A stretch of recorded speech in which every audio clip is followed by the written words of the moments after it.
Hi everyone, स्वागत है आप सभी का टीचिंग गोल्स के इस लर्निंग प्लेटफॉर्म पर। आई होप आप सभी लोग अच्छे होंगे।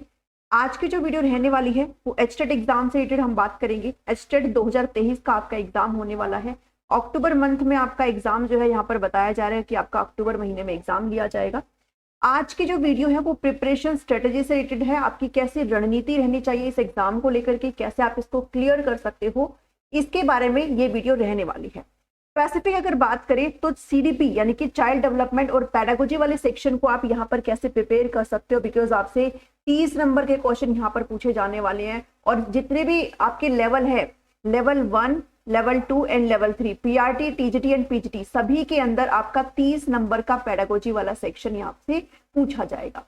अब यहाँ पर वेरी कर सकता है, आपका जो पीआरटी लेवल है उसमें क्वेश्चंस आपके थोड़े इजी लेवल के होंगे, टीजीटी में थोड़ा सा लेवल बढ़ जाएगा और पीजीटी में आपका थोड़ा सा लेवल और बढ़ जाएगा। बट आपको पढ़ना सभी को ही है। अगर आप लेवल 1 के लिए प्रिपेयर कर रहे हैं, चाहे आप लेवल 2 के लिए, चाहे आप लेवल 3 के लिए प्रिपेयर कर रहे हैं, आपको सीडीपी पढ़ना यहाँ पर बहुत ज्यादा अनिवार्य हो जाता है। बिकॉज ये जो सेक्शन है वो बहुत इजी हो सकता है आपके लिए और होता भी है। ठीक है, ये सारी बातें जो भी मैं आपको अभी आगे बताने वाली हूँ अपने खुद के एक्सपीरियंस के बेस पर बताने वाली हूँ, ताकि आपको सारी चीजें अच्छे से समझ में आ जाए और जितने भी मिथ्स यहाँ पर सीडीपी को लेकर के वो सारे आज आपके क्लियर हो जाएंगे।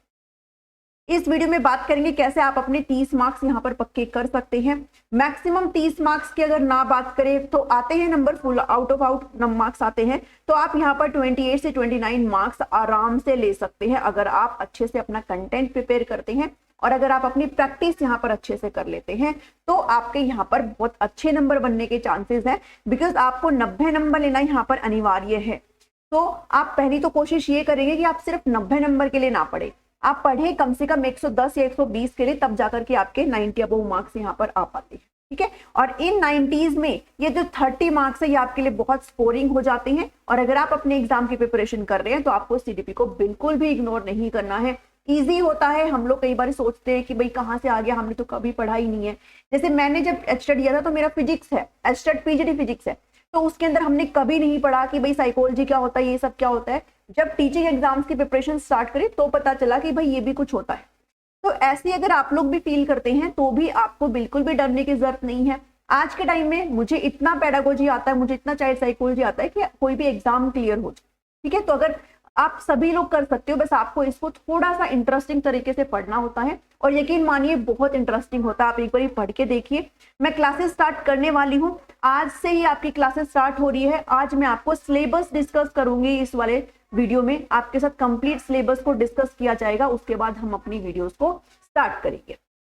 ठीक है, वीडियोस अगर पसंद आते हैं, अगर आपको ये सेशन अच्छा लगता है तो उसको जरूर लाइक करें, शेयर करें सभी फ्रेंड्स के साथ ताकि सभी को पता चल जाए, और सब्सक्राइब कर लीजिए टीचिंग गोल्स को। यहाँ पर हम लोग एचटेट की free classes with practice questions करने वाले हैं। देखिए, सीडीपी जो है वो आपका हर लेवल के लिए 30 नंबर का आने वाला है। 30 क्वेश्चन दिए जाएंगे आपको और आपको 30 मिनट्स में ही इनको अटेम्प्ट करना है। बट यकीन मानिए जरूरी नहीं है, अगर आपकी तैयारी अच्छी है तो आप 20 से 22 मिनट में इन क्वेश्चंस को आराम से बना सकते हैं। जरूरी नहीं है कि आप पूरे 30 मिनट ही ले, जो बचा हुआ मिनट है वो आप अदर सेक्शन को दे सकते हैं ताकि आपके अच्छे नंबर आ जाए, आपके स्कोर अच्छे आ जाए। बट ये तभी होता है जब आपकी तैयारी अच्छी हो, जब आपने अपना कंटेंट अच्छे से पढ़ा हो, जितने भी थ्योरीज है उनको अच्छे से पढ़ा हो, साथ ही उनसे रिलेटेड अगर आपने क्वेश्चन अच्छे से बनाए हैं तो फिर आप 20 से 22 मिनट में इन क्वेश्चंस को आराम से कर सकते हो। बहुत सारे क्वेश्चन ऐसे होते हैं जो बहुत इजी होते हैं, बट कुछ क्वेश्चन ऐसे होते हैं जो आपको फंसा देते हैं, आपको सोचने पर मजबूर कर देते हैं। तो ऐसा भी नहीं है कि भाई सब कुछ बहुत इजी होता है, आपको कई बार घुमा भी देते हैं क्वेश्चन, पर वो क्वेश्चन हो जाते हैं अगर आपकी कंटेंट पर पकड़ अच्छी है, आपका अगर थ्योरी पार्ट अच्छा है तो फिर आप इन क्वेश्चंस को बना सकते हो और इतना टाइम आपका नहीं लगेगा, बहुत ही कम समय में आप इन क्वेश्चंस को कर सकते हो। स्कोरिंग सेक्शन है ये। ठीक है, हाईएस्ट आप इसमें कितना स्कोर कर सकते हैं, तो देखिए हाईएस्ट आप इसमें 30 भी स्कोर कर सकते हैं, बट अगर 30 को ना लेकर के चले तो सबके नहीं आ पाते हैं, तो 27 से 28 नंबर आप यहाँ पर आराम से ले सकते हैं। लास्ट टाइम मैंने पूरा सीडीपी का सेक्शन आपको कराया था, बट वो इतना इफेक्टिव तरीके से नहीं था, उसे मैं फील करती हूँ भाई वो नहीं था इतना अच्छे तरीके से। तो उसमें मैंने आपको नोटबुक के थ्रू, अपनी जो मेरे खुद के नोट्स है उनके थ्रू कराया था। बट बहुत सारे कैंडिडेट ने मैसेज किया कि उनके 26 से लेकर के 27, 28 मार्क्स आए हैं उस कंटेंट से, जबकि मैंने आपको प्रैक्टिस नहीं कराई थी, सिर्फ आपको कंटेंट प्रोवाइड किया था, भाई आप ये चीजें करके जा सकते हो, आपकी हेल्प हो जाएगी। बट उससे कैंडिडेट के 28 मार्क्स आए हैं। ठीक है। तो आप जो मैं आपको कराने वाली हूँ इस सेशन में, इस एचटेट में मैं आपको कंटेंट सेपरेट कराऊंगी, साथ ही साथ आपको प्रैक्टिस क्वेश्चंस भी कराऊंगी साथ के साथ, ताकि आपका जो कंटेंट है, जो आपका टॉपिक आपने पढ़ा है वो साथ के साथ कवर हो जाए, आपका रिवाइज भी हो जाए और आपको क्वेश्चंस भी पता चल जाए कैसे और किस लेवल तक के क्वेश्चन आपसे पूछे जाते हैं। ठीक है। अब बात आती है कि हम ये सोचते हैं भाई हम इसको क्यों पढ़े, भाई सीडीपी है, हमने कभी पढ़ी नहीं है, 30 नंबर की आती है, चलो इसको छोड़ करके हम कुछ और पढ़ लेते हैं। ये गलती नहीं करनी है। ठीक है, मैं भी यही सोचती थी, बट यकीन मानो बहुत इंटरेस्टिंग होता है। बस आपको पढ़ना है और जो पढ़ाने वाला है वो उसको और भी इंटरेस्टिंग तरीके से आपको पढ़ाए, तब आपको सारी चीजें समझ में आ जाती है। तो आपके लिए ये जो सेशन है, ये जो सीडीपी वाला सेक्शन है, वो एक स्कोरिंग है भाई, आपके नंबर यहाँ पर एनहांस कर देगा ये। अगर आप इसको अच्छे तरीके से करेंगे ना तो आपके 90 मार्क्स को तक जाने के लिए बहुत अच्छा ये जरिया होता है सीडीपी। इसको नहीं छोड़ना बिल्कुल भी। ऐसा नहीं है कि भाई मैं इसको पढ़ाती हूँ तो मैं आपको बोल रही हूँ, वाकई में मेरा ऐसा कोई बैकग्राउंड नहीं है कि भाई मैंने कभी पहले सीडीपी पढ़ा हो, साइकोलॉजी पढ़ा हो मैंने कभी इससे पहले, नहीं, मैंने भी नहीं पढ़ा था। बट मैंने जब इसको पढ़ा तो मैंने फील किया भाई ये बहुत इंटरेस्टिंग होता है और स्कोरिंग भी होता है। और आज के टाइम में कोई भी टीचिंग एग्जाम हो तो उसके अंदर आपसे ये वाला पोर्शन पूछा जाता है, इसलिए इस पोर्शन को लीव करना अभी बेवकूफी होगी। क्योंकि अगर आपने टीजीटी का एग्जाम अगर दिया है, या फिर अगर भविष्य में देंगे, या फिर अगर पीजीटी का एग्जाम देने वाले या फिर भविष्य में देंगे, तो फिर आपने देखा होगा वहां पर आपको एजुकेशन साइकोलॉजी और पेडागोजी पढ़ना होता है। तो इसलिए अभी से इस चीज को लेकर के चलिए, आपके लिए सही रहेगा, आपके लिए इजी रहेगा। ठीक है, तो आपको इसको बिल्कुल भी इग्नोर नहीं करना है। क्या स्ट्रेटेजी होनी चाहिए है, सिलेबस डिस्कशन करेंगे, बट आपको थोड़ा सा ये चीजें पता होनी चाहिए है। स्ट्रेटेजी क्या हो, कैसी रणनीति हो कि आप इसमें अच्छा जो है स्कोर कर पाए। तो आपने अपना जो सिलेबस है, आपको पूरा अच्छे से रिटन सिलेबस दिया गया है और आपको टॉपिक वाइज टॉपिक इस सिलेबस को पढ़ना है। कहने का मतलब यह है, सीरीज से स्टार्ट करिए, अपने सिलेबस को समझिए क्या कुछ चीजें है, ये देखिए आपको कहाँ से पढ़ना है, कैसे आप पढ़ सकते हो, वो सारी चीजें देखिए और टॉपिक वाइज टॉपिक, और आप ट्राई करिए कि आप प्रैक्टिस क्वेश्चन सेम डे पर ही बनाइए। इसका कहने का मतलब ये है कि अगर आप मान लीजिए पियाजे की थ्योरी अगर आज आपने पढ़ी है, तो पियाजे से रिलेटेड कम से कम 15 से 20 सवाल आज ही आप तुरंत बनाएं, ताकि आपको पियाजे की थ्योरी अच्छे से समझ में आए। बिकॉज प्रैक्टिकल कई बार हम करके देखते हैं ना, तो हमारे दिमाग में वो स्टिक कर जाता है। तो जब आप प्रैक्टिस क्वेश्चन करेंगे ना, तो आपका जो थ्योरी पार्ट है वो और भी ज्यादा बेहतर तरीके से होगा। तो हम अपनी वीडियोस में ऐसे ही करेंगे, जो आपके प्रीवियस ईयर के क्वेश्चंस हैं उनको उठाया जाएगा और जो भी कंटेंट पार्ट आपको प्रोवाइड किया जाएगा उनके बाद प्रैक्टिस क्वेश्चंस भी करने की कोशिश करेंगे। ठीक है, तो आप मेरे से जुड़ सकते हो, मेरे चैनल से जुड़ सकते हो। आपको यहाँ पर फ्री तैयारी फ्री ऑफ कॉस्ट कराई जाएगी based on my own experience. ठीक है, तो आपकी स्ट्रेटेजी ये होनी चाहिए है। देखिए सबकी स्ट्रेटेजी अलग अलग होती है, सबका टाइम टेबल अलग होता है, आप अपने तरीके से भी कर सकते हैं। कोई भी किसी का भी बताया हुआ मेथड फॉलो कर ले तो ठीक है, बट नहीं कर पाते हम, क्योंकि हमारे खुद के अपने रूल्स होते हैं, हमारे खुद का अपना टाइम होता है, हमारा खुद का अपना करने का तरीका होता है। तो आप अपने अकॉर्डिंगली सारी चीजों को जरूर करना। अब हम सोचते भाई कितने घंटे हम पढ़े, देखो ऐसा कुछ रिक्वायरमेंट नहीं है भाई हम मुझे 5 घंटे पढ़ना है सीडीपी को, या मुझे 4 घंटे पढ़ना है, इतना भी कुछ महाभारत नहीं है, ये आपका खुद का चॉइस है। बट आप जितना भी पढ़ रहे हैं, मान लीजिए अगर आपने एक टॉपिक, और अभी तो बहुत टाइम है, अगर आप एक टॉपिक भी डेली करते हैं विद प्रैक्टिस क्वेश्चन इनफ है। आप मुश्किल से एक टॉपिक को करने में कितना टाइम लगता है, मैंने अपनी प्रीवियस जो प्लेलिस्ट बनाई थी एस्टेट 2022 में, तो आपको हर टॉपिक को 10 से 12 मिनट में कवर किया था, कुछ भी एक्स्ट्रा नहीं था, सिर्फ काम की चीजें थी। कुछ टॉपिक्स तो ऐसे थे जो 8-9 मिनट में भी कवर कर दी थी। ठीक है, आप उन वीडियोस को देख लेना, वो भी इनफ है। अगर आप अभी नहीं देखना चाहते ना, तो आप वो ऑलरेडी जो प्लेलिस्ट बनी हुई है उसको देख लेना, वहां से भी हो जाएगा। बट ये है कि उसमें क्वेश्चंस नहीं थे, अब की बार हम लोग क्वेश्चंस भी कवर करेंगे, बस ये थोड़ा सा डिफरेंस है। तो बहुत कम समय में आप इन टॉपिक्स को कर सकते हो, ऐसा नहीं है। आप अपना जो रिमेनिंग टाइम है, जो बचा हुआ समय है, वो अदर सब्जेक्ट्स को दे सकते हैं। सीडीपी में इतना कुछ करने की जरूरत नहीं होती है, बस आप जितना पढ़ रहे हैं आपको अच्छे तरीके से उसे पढ़ लेना है और प्रैक्टिस क्वेश्चन करना है। अब बात आती है तैयारी कहाँ से करें। हम ये सोचते हैं भाई कोई बुक ले आए। देखो जब भी मैं बुक की सजेस्ट करती हूँ तो मैं हमेशा मना करती हूँ, बिकॉज ये चीज मैं एक्सपीरियंस कर चुकी हूँ। बुक्स को खरीदने का कोई फायदा नहीं है, भारी यानी कि मल्टीपल अमाउंट्स में आपको मिस्टेक्स इन बुक्स में मिलती है, और ऐसी ऐसी मिस्टेक्स मिलती है कि आप कंफ्यूज हो जाएंगे, भाई ये बता रही है वो सही है या फिर ये बुक बता रही है वो सही है। ठीक है, तो इस मिस्टेक से बचना है। आप कोशिश करिए आप सेल्फ इस चीज की प्रिपरेशन करें। सेल्फ कहाँ से करें, अगर आप मेरे चैनल से नहीं जुड़ना चाहते तो आप किसी और चैनल से जुड़ सकते हैं, या फिर अगर आप किसी के भी चैनल से नहीं जुड़ना चाहते हैं तो मान लीजिए अगर आपने कोई टॉपिक तैयार करना है, जैसे आपने अगर ब्रूनर की थ्योरी तैयार करनी है, ठीक है, तो आप सर्च करिए ब्रूनर की थ्योरी। ब्रूनर की थ्योरी अगर आप सर्च करेंगे तो आपको बहुत सारे वीडियोस खुल के आएंगे। आप किसी भी वीडियो को देखिए और प्रीवियस ईयर क्वेश्चन बनाइए, बस इतना ही करना होता है। मेहनत तो देखिए आपको ही करनी है, तो ऐसा कुछ नहीं है भाई आपको किसी कोचिंग की जरूरत पड़ेगी, इसमें आपको कोई कोचिंग लेने पड़ेगी। मैं कभी आपको सजेस्ट नहीं करती हूँ, बाकी आपकी मर्जी है। सिर्फ सीडीपी की ही बात नहीं कर रही हूँ, आपके जो रिमेनिंग सब्जेक्ट है उसके लिए भी आपको कोचिंग की रिक्वायरमेंट नहीं होती है। बट अगर आपको चाहिए है तो फिर आप इस चीज में जा सकते हैं, वो तो बहुत मात्रा में आपको अवेलेबल हो जाएगी। तो आप अपनी सेल्फ प्रिपरेशन यहाँ पर जरूर करिए, और सेल्फ प्रिपरेशन के साथ साथ आप अपने सेल्फ हैंड रिटन नोट्स बनाइए। अभी जो है आपके पास इनफ अमाउंट ऑफ टाइम है, आप अपने खुद के हस्तलिखित नोट जो है जरूर बनाइए, ताकि आप एंड टाइम में उनको रिवाइज कर पाए। और यकीन मानिए वो जो आपके खुद के लिखे हुए नोट्स रहेंगे ना, वो ही काम आएंगे, ना किसी की पीडीएफ काम आएगी, ना किसी के बनाए हुए नोट्स काम आएंगे। ठीक है, मैं हमेशा ये बोलती हूँ। उसके बाद है एक पॉइंट आपने ध्यान में रखना है कि आपने सीटेट के सिलेबस पर रिलाई नहीं करना है। सीटेट में जो सिलेबस होता है वो बहुत बहुत मिनिमम अमाउंट का होता है, उसके अंदर कुछ भी नहीं होता है। सीटेट का सिलेबस मेरे लिए कुछ भी नहीं है। आपका जो एचटेट का सिलेबस है वो बहुत ज्यादा वाइड होता है, तो आप सीटेट का सिलेबस करके नहीं जाएंगे, आपके कुछ भी नंबर नहीं आएंगे, 15 नंबर भी नहीं आएंगे 30 में से। ठीक है, तो आप सीटेट का सिलेबस नहीं, आप अपने एचटेट का सिलेबस समझेंगे और एचटेट के अकॉर्डिंग ही पढ़ेंगे। एचटेट के प्रीवियस ईयर क्वेश्चंस को जांचेंगे, कैसे पूछा जा रहा है, वो सारी चीजें आप देखेंगे, फिर आप अपनी तैयारी को करेंगे। अब बात आती है व्हाट्स फ्रॉम माय साइड, मैं क्या करवाने वाली हूँ। मैं आपको टॉपिक वाइज सारे जो कंटेंट है वो आपको प्रोवाइड करूंगी, मतलब सीरीज वाइज क्लासेस दूंगी, प्लस प्रीवियस ईयर क्वेश्चंस हम सेम डे ही डिस्कस करने की कोशिश करेंगे, ताकि हम जो कंटेंट पढ़ रहे हैं वो हम अच्छी तरीके से कर पाए। ठीक है, तो आप मेरे चैनल से जुड़ सकते हो, सब्सक्राइब कर लीजिए टीचिंग गोल्स को और बेल आइकन को प्रेस कर लीजिए, ताकि आपको हर वीडियो का नोटिफिकेशन मिल जाए।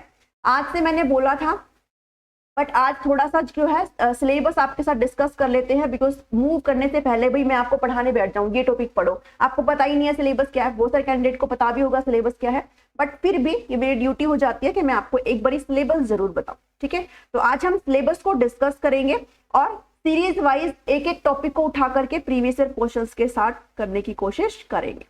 सिलेबस देख लीजिए अपना, चाइल्ड डेवलपमेंट का, बाल विकास का आपका सिलेबस आने वाला है। बाल विकास के अंदर आप ग्रोथ पढ़ेंगे, डेवलपमेंट पढ़ेंगे, वृद्धि विकास क्या होती है। अब वृद्धि और विकास हर लेवल पे अलग होती है भाई, शैशवावस्था से अलग होती है, अर्ली चाइल्डहुड है, लेटर चाइल्डहुड है, आपका मिडिल चाइल्डहुड है, आपका क्या है एडोलेसेंस स्टेज है। ठीक है, ये सारी स्टेज आपको पढ़नी है।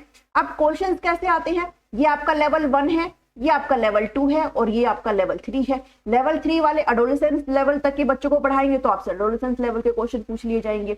लेवल 2 वाले आप जिस पर्टिकुलर एज तक के बच्चों को पढ़ाएंगे, जैसे आप लेटर चाइल्डहुड या फिर एडोलेसेंस लेवल तक के, आपसे सवाल पूछ लिए जाएंगे, आपसे पीआरटी लेवल के सवाल पूछे जाएंगे। ठीक है, जिस एज ग्रुप के बच्चों को आप पढ़ाने वाले हो, तो ऐसे सवाल आपके वेरी कर जाते हैं, ऐसे बट जाते हैं। ठीक है, तो इसके अंदर आपको एक इक्वेशन दी जाती है भाई, डेवलपमेंट क्या होता है, जब आपकी ग्रोथ अच्छी हो, आप मैच्योर हो, ठीक है, और आपकी लर्निंग हो रही हो, तो आपका ऑल ओवर डेवलपमेंट होता है। तो ये कुछ इक्वेशंस हैं जो भी आप भी ध्यान में रखेंगे। हम एक चीज को, हर एक चीज को कवर करेंगे, कुछ भी नहीं छोड़ेंगे, हर एक चीज को डिस्कस किया जाएगा और आपका कोई क्वेश्चन इससे नहीं बचने वाला है। ठीक है, इसका रिलेशनशिप क्या है लर्निंग के साथ, वृद्धि विकास और सीखने के साथ इसका संबंध क्या है। बाइलिंगुअल रहेगी क्लासेस, दोनों ही मीडियम में रहेगी। हेरिडिटी एंड एनवायरनमेंट को पढ़ेंगे, अनुवांशिकता और पर्यावरण हेरिडिटी के लॉज को पढ़ेंगे, सोशलाइजेशन प्रोसेस को पढ़ेंगे। एरिक एरिक्सन की साइकोसोशल थ्योरी है, जिसके अंदर उन्होंने कुछ 8 स्टेजेस दिए हैं सोशल डेवलपमेंट के, तो उनको पढ़ेंगे। यहाँ से हमेशा एक क्वेश्चन जरूर आता है। ठीक है, उसके बाद मोस्ट इंपोर्टेंट है आपका पियाजे की कॉग्निटिव डेवलपमेंट थ्योरी, कोलबर्ग की मोरल डेवलपमेंट थ्योरी और वाइगोत्स्की का socio culture development theory. Difference पूछा जाता है पियाजे और वाइगोत्स्की के बीच में, और साथ ही आपसे कई बार बेसिक चीजें पूछ ली जाती है कि कोलबर्ग ने कितने स्टेजेस दिए हैं और कितने लेवल दिए हैं। कई बार बच्चे इसमें कंफ्यूज हो जाते हैं, तो हर एक चीज को डिस्कस करेंगे। ठीक है, कंस्ट्रक्ट क्रिटिकल पर्सपेक्टिव, आलोचनात्मक दृष्टिकोण को देखेंगे। चाइल्ड सेंटर्ड और प्रोग्रेसिव एजुकेशन के बारे में बात करेंगे, किसने बोला है इसके बारे में, होता क्या है। ठीक है, ये सारी चीजें हम अपनी जो क्लासेस लेने वाली हूं मैं आगे, उन सब के अंदर कवर करेंगे। मल्टी डायमेंशनल इंटेलिजेंस, देखिए इंटेलिजेंस की बहुत सारी थ्योरीज है जो हमने कवर करनी है। इंटेलिजेंस की कुछ 7-8 थ्योरीज है जिसके अंदर आपका मल्टीपल इंटेलिजेंस जो है हॉवर्ड गार्डनर का, वो बहुत इंपॉर्टेंट है। यहाँ से आपके क्वेश्चन पूछे जाते हैं, ठीक है, तो आपने इनको करना है। लैंग्वेज और थॉट, भाषा और विचार। अब जो पियाजे है, पियाजे और वाइगोत्स्की, उनके अपने अपने अलग अलग मतभेद है। पियाजे कुछ और बोलते हैं, वाइगोत्स्की कुछ और बोलते हैं, दोनों के बीच में डिफरेंस है, इसको आपने अच्छे से करना है, ठीक है। जेंडर रोल्स आपने पढ़ना है, जेंडर बाइस आपने पढ़ना है, एजुकेशनल प्रैक्टिस। यहां से आपसे कुछ ना प्रैक्टिकल बेस पर क्वेश्चन पूछ लिए जाते हैं जिसमें आपने ये आइडेंटिफाई करना है कि हम जेंडर बाइस नहीं करेंगे, ठीक है। बॉयज एंड गर्ल्स रिलेटेड आपसे क्वेश्चन पूछ लिए जाते हैं ऐसे। उसके बाद इंडिविजुअल डिफरेंस, व्यक्तिगत भिन्नताएं। भाई हर बच्चे का इंडिविजुअल डिफरेंस होता है, हर बच्चे का आईक्यू अलग होता है, हर बच्चे का एज का डिफरेंस होता है, हर बच्चे का इमोशनल इंटेलिजेंस अलग होता है, हर बच्चे का फिजिकल डेवलपमेंट अलग होता है। तो ये सारी चीजें हम देखेंगे, ठीक है। तो हर बच्चे का इंडिविजुअल डिफरेंस होता है। फिर बात आती है आकलन की और मूल्यांकन की। असेसमेंट के अंदर हम लोग आंकलन को, असेसमेंट को पढ़ते हैं जिसको आंकलन बोलते हैं, ठीक है। फॉर्मेटिव असेसमेंट पढ़ेंगे, समेटिव असेसमेंट पढ़ेंगे। फॉर्मेटिव असेसमेंट क्या होता है, summative assessment, assessment for learning, assessment of learning, assessment as learning, इन सबको हम यहाँ पर पढ़ाई करेंगे, ठीक है। कॉन्टिन्यूअस एंड कॉम्प्रिहेंसिव इवैल्यूएशन कब लागू हुआ था, क्या होता है, इसको देखेंगे। एप्रोप्रिएट क्वेश्चंस देखेंगे, क्रिटिकल थिंकिंग देखेंगे, क्लासरूम के अंदर थिंकिंग का, चिंतन का पूरा एक चैप्टर आता है, उसको पढ़ाई करेंगे और लर्नर की अचीवमेंट को असेस करेंगे। नेक्स्ट है इंक्लूसिव एजुकेशन, समावेशी शिक्षा पे बात करेंगे। हर बच्चे का इंडिविजुअल डिफरेंस होता है। स्पेशल बच्चे होते हैं जिसके अंदर बच्चे जो है मेंटल डिसेबिलिटी के भी आते हैं, एक्स्ट्रा क्रिएटिव बच्चे आते हैं, सब स्पेशल कैटेगरी के अंदर आते हैं, और एक नॉर्मल बच्चे आते हैं। तो सभी बच्चों को एक ही क्लास में हमने रखना है, बच्चों को बिल्कुल भी सेग्रीगेट नहीं करना है। इंक्लूसिव का मतलब है बच्चों को समावेश, यानी कि बच्चों को एक ही क्लास में रखना है, आप उनको एक ही तरीके से पढ़ाएंगे। आपने बच्चों को बिल्कुल भी बायस नहीं करना है। अगर किसी बच्चे की मेंटल एबिलिटी नहीं है तो हम ऐसा नहीं कह सकते भाई आप बैठ जाओ, आप कॉर्नर में बैठ जाओ, आप किसी की कॉपी कर लो, ऐसा हम नहीं बोल सकते हैं। एज ए टीचर हम सभी को लेकर के चलेंगे और ये सुनिश्चित करेंगे कि हम कैसे इफेक्टिव तरीके से उस बच्चे को पढ़ा सके ताकि वो नॉर्मल बच्चे के साथ भी मिक्स हो जाए, ठीक है। स्पेशल नीड्स जिन बच्चों की है, जिनको विशेष आवश्यकता वाले बच्चों के लिए हम लोग कैसे सारी चीजें करेंगे, उनको अंडरस्टैंड करना है। अब ये चीज हम क्यों पढ़ रहे हैं, एज ए टीचर हम क्यों पढ़ रहे हैं, भाई आपकी क्लास में भी तो ये सब हो सकता है ना, तो आप कैसे बच्चों को हैंडल करेंगे, ये आपको, ये सारी चीजें पढ़ के आपको अपने आप आता है। आप बच्चों को कैसे हैंडल करेंगे, आप जिस एज ग्रुप के बच्चे को पढ़ा रहे हैं उनका मानसिक विकास कितना है, आप उनको कितना समझ पाते हैं, उनकी एबिलिटी क्या है, उनकी नीड्स क्या है, उनकी कैपेबिलिटी क्या है, उनको समझने के लिए आपको ये सब पढ़ने की बहुत रिक्वायरमेंट है। इसलिए सीडीपी को कभी भी इग्नोर नहीं करना है अगर आप टीचर बनना चाहते हैं।